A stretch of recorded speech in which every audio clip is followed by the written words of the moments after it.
என்ன எதுவும் அவருடைய நாள் அவர் கரத்தில் இருக்கு. என்னுடைய காலம் யார் கரத்தில் இருக்கு?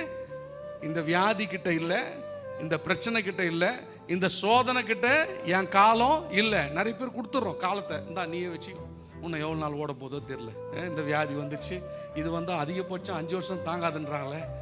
நம்மளே யோசிக்கிறது. உங்க காலம் அவரிடத்துல இருக்கிறது.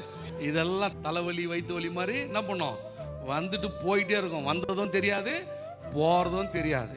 அவர் அனுமதி இல்லாம ஒன்றும் நடக்காது. இந்த சோதனை வேதனை இந்த காரியம் எதுவும் என்னை ஒன்றும் செய்ய முடியாது. அதற்கு ஒரு ஆள் வாழ்ந்து காமிச்சிட்டு போயிருக்கிறாரு, அன்பு சகோதரர் யோபு. எந்த சூழ்நிலையும் கடக்க முடியும்.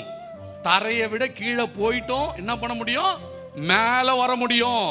அதுவும் 2 மடங்கு ஆசீர்வாதத்தோடு வாழ முடியும் என்பதை யோபு காண்பித்து விட்டு போயிருக்கிறார்.